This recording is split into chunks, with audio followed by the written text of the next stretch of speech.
మొత్తంగా హెచ్ఎంటీవీ సంవత్సర కాలం నుంచి నిర్వహిస్తున్న జాగోరే జాగో కార్యక్రమానికి స్పందన వచ్చింది. ఎట్టకేలకు ప్రభుత్వం స్పందించి ఎండోమెంట్ యాక్ట్లోని సెక్షన్ 83, 84 ఆర్టికల్ 11ని అందులోని సెక్షన్ 83, 84 తొలగించడానికి నిర్ణయం తీసుకుంది. త్వరలోనే దీనికి సంబంధించి అసెంబ్లీ సమావేశంలో చర్చించే అవకాశం కూడా కనిపిస్తుంది.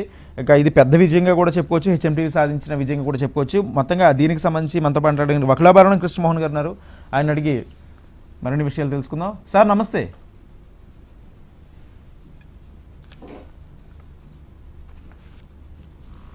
కృష్ణమోహన్ గారు చెప్పండి సార్. అంటే ఏ విధంగా చూడొచ్చు అంటే 1 year నుంచి ఏదైతే అన్యాక్రాంతమవుతున్న ఆలయాలకు సంబంధించి జాగోరే జాగో చాలా విస్తృత కార్యక్రమాలు నిర్వహించాం.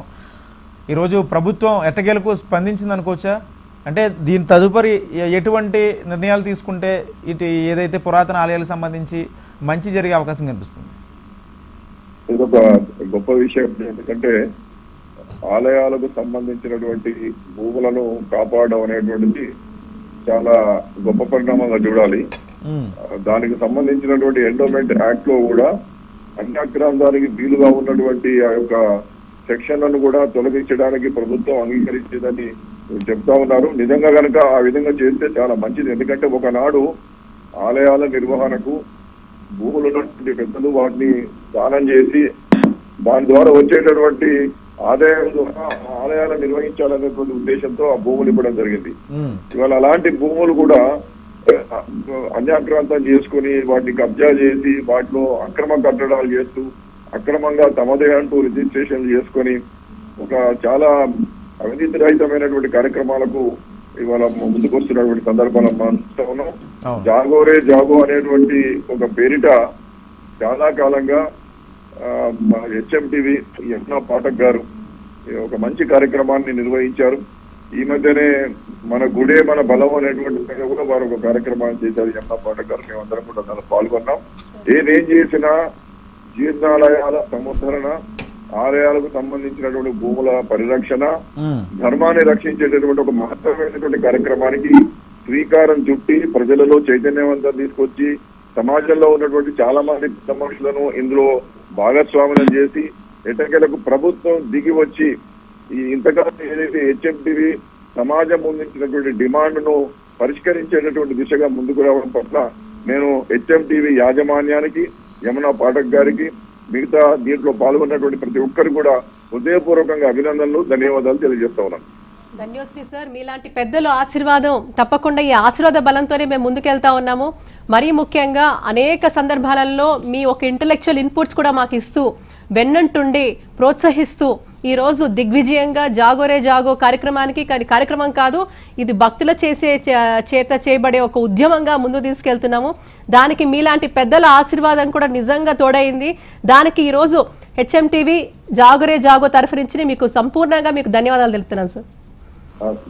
శుభాకాంక్షలు అమ్మా, మీకు కూడా శుభాకాంక్షలు తెలియజేస్తున్నా. ఎందుకంటే మొదట మీరు ఈ కార్యక్రమాన్ని చేసినప్పుడు ఇదేంటి ప్రోగ్రామ్ అని చెప్పి మేము అనుకున్నాం, కానీ ఇది అయ్యేదా అనుకున్నాం, కానీ మీరు దాన్ని మరి యాజమాన్యాన్ని ఏ విధంగా ఒప్పించారు, ఏం చేశారో తెలియదు. కానీ ధర్మాన్ని రక్షించేటటువంటి ఒక మహత్తరమైనటువంటి కార్యాచరణ కోరుకుని సఫలీకృతం చేసి ధర్మాన్ని రక్షించేటటువంటి ఒక గురుతరమైనటువంటి బాధ్యతను హెచ్ఎంటీవీ ద్వారా మీరు చేసినందుకు మీకు హృదయపూర్వకంగా శుభాకాంక్షలమ్మా. ఇలాంటి కార్యక్రమాలు సమాజంలో అందరం కూడా చేయాలి. ఇది ఒకరి కార్యక్రమం కాకుండా మీరు ప్రజలను, విజ్ఞులను, మేధావులను ప్రతి ఒక్కరిని కూడా దీనిలో భాగస్వామ్యం చేసి ధర్మాన్ని రక్షించేటటువంటి కార్యాచరణలో ప్రజల భాగస్వామ్యం చేస్తూ ఉద్యమంగా నిర్మించారు. ఇది హెచ్ఎంటీవీ గొప్పతనంగా, మీ గొప్పతనంగా నేను భావిస్తా ఉన్నాను.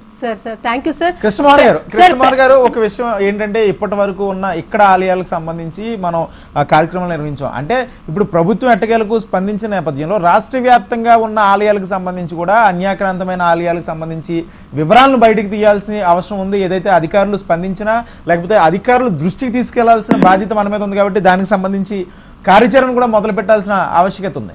ఏమంటారు?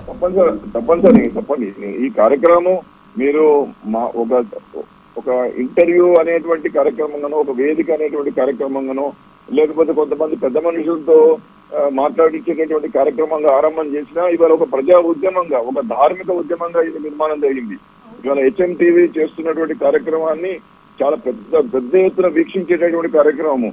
ఇది వీక్షించిన తర్వాత ఇవాళ తెలంగాణ వ్యాప్తంగా తెలుగు సమాజంలో కూడా ఎక్కడికక్కడ జీర్ణాలయాలకు సంబంధించినటువంటి ఆలయాలను సముద్ధరణ చేసేటటువంటి కార్యక్రమంలో ప్రజలు జాగృతమై విరాళాలు వేసుకుని ఆ యొక్క టెంపుల్స్ ను డెవలప్ చేసుకునే కార్యక్రమం మొదలైంది. కాబట్టి HMTV చేసినటువంటిది యమునా పాఠక్ గారు మొదలుపెట్టినటువంటి కార్యక్రమము కేవలం దృశ్య శ్రవణ మాధ్యమాల్లో వీక్షించేటటువంటి ఒక కార్యక్రమంగా కాకుండా ధర్మాన్ని రక్షించేటటువంటి ఒక ధార్మిక కార్యక్రమంగా, ఒక ధార్మిక ఉద్యమంగా ప్రజలను చైతన్యవంతం చేసి ధర్మాన్ని రక్షించేటటువంటి ఒక కార్యక్రమంగా ముందుకు పోతున్నది. ఇది నిజంగా కూడా చాలా గొప్ప విషయం.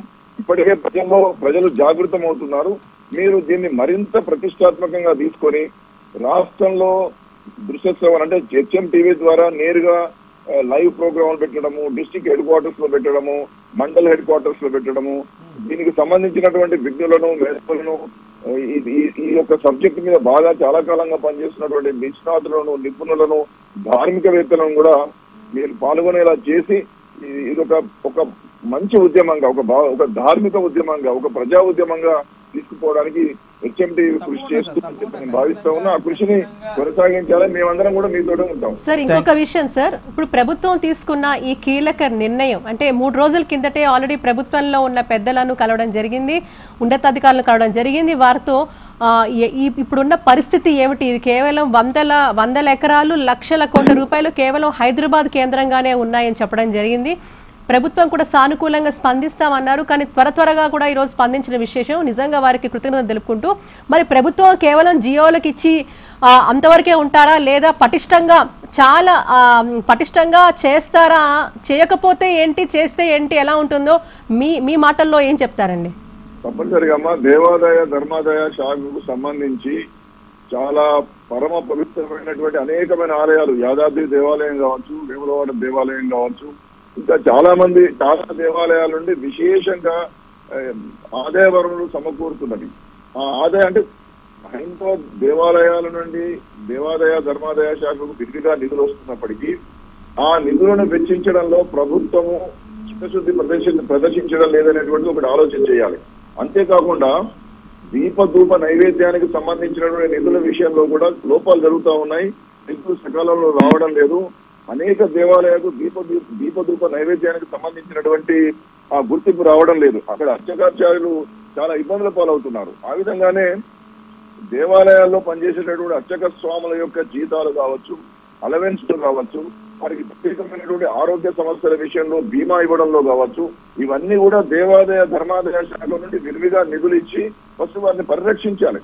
నిరంతరం భగవద్నామ సంకీర్తనలోనే, భగవద్నామ ధ్యానంలో ఉండేటటువంటి అర్చక స్వాములను కాపాడుకోకపోతే దేవాలయాల యొక్క పవిత్రత తగ్గిపోతుంది, దేవాలయాల్లో నిష్ఠ తగ్గిపోతుంది, దేవాలయాల్లో గొప్పగా సేవ చేసేటటువంటి వారి యొక్క సంఖ్య తగ్గిపోతుంది. కాబట్టి అన్యాక్రాంతమైనటువంటి భూములను కాపాడము, జీర్ణావస్థకు చేరినటువంటి దేవాలయాలను పునరుద్ధరణ చేయడము, మరీ ముఖ్యంగా భగవంతునికి భక్తునికి అనుసంధానంగా ఉన్నటువంటి అర్చక స్వాముల యొక్క బాగోగులను కూడా దేవాదాయ ధర్మాదాయ శాఖ చూడాలి. ఎందుకంటే నిధులన్నీ దేవాలయాలను చూస్తున్నప్పుడు ఈ నిధులను దీన్ని పర్యవేక్షించేటటువంటి ఉద్యోగులకే దీన్ని ఎక్కువగా వెచ్చిస్తూ ఉన్నారు. అసలు దేవాలయాలను పరిరక్షించేటటువంటి అర్చక స్వాములను వల్ల కాపాడాల్సింది. కాబట్టి వారికి ట్రాన్స్ఫర్స్ చేయడము, వారిని ఇబ్బంది పెట్టడము, చిన్న వాటికి వారిని ఇబ్బందుల పాలు చేయడము, కఠిన చర్యలు తీసుకోవడము ఇది మంచిది కాదు. కాబట్టి సమూలంగా సంస్కరణలు తీసుకురావాలి. కాబట్టి దీని మీద పెద్ద చర్చలు చేసి విజ్ఞుల యొక్క ఆలోచనలు తీసుకొని ఒక అర్థవంతమైనటువంటి నివేదిక రూపకల్పన చేసి సిఫారసులతో మీరు ప్రభుత్వానికి ఇచ్చే ప్రయత్నం చేయాలి. అర్చక స్వాములను కాపాడుకున్నప్పుడు మాత్రమే దేవాలయాలు గొప్పగా వర్ధిల్లుతాయి. కాబట్టి ఆ దిశగా కూడా మీరు ఆలోచన చేయాలి. మేమందరం కూడా మీతో కలిసి నడిచి వస్తాం అనేటువంటి ఖచ్చితంగా సార్. ఆ రకంగా రిప్రజెంటేషన్ కూడా పూర్తి స్థాయిలో రెడీ అయిందండి. మనం నివేదిక కూడా రెడీ చేశాము, ప్రభుత్వంతో పెద్దలతో సంప్రదింపులు చేశాం సార్. కాకపోతే అసెంబ్లీలో రేపు పొద్దున ఈ సమావేశాల్లో ఈ బిల్లు ప్రవేశపెట్టే ప్రణాళికలు రూపొందుతున్నాయి. మరి ఈ బిల్లు కేవలం ప్రవేశపెట్టి ఉంచుతారా, లేకపోతే దాన్ని నిజంగా అమలు పరిచే పరిస్థితులు ఉంటాయంటారా? అంటున్నాను. ఎందుకంటే ఉత్తర్వులు, చట్టాలు చాలా తయారు చేస్తారు, బిల్లులు ప్రవేశపెడతారు, అసెంబ్లీలో ఆమోదమైన తర్వాత గవర్నర్ గారి సంతకం పొందని అది చట్టం ఉంటుంది. ఆ చట్టానికి అనుగుణంగా ప్రభుత్వ ఉత్తర్వులు, జీవోలు కూడా వస్తుంటాయి.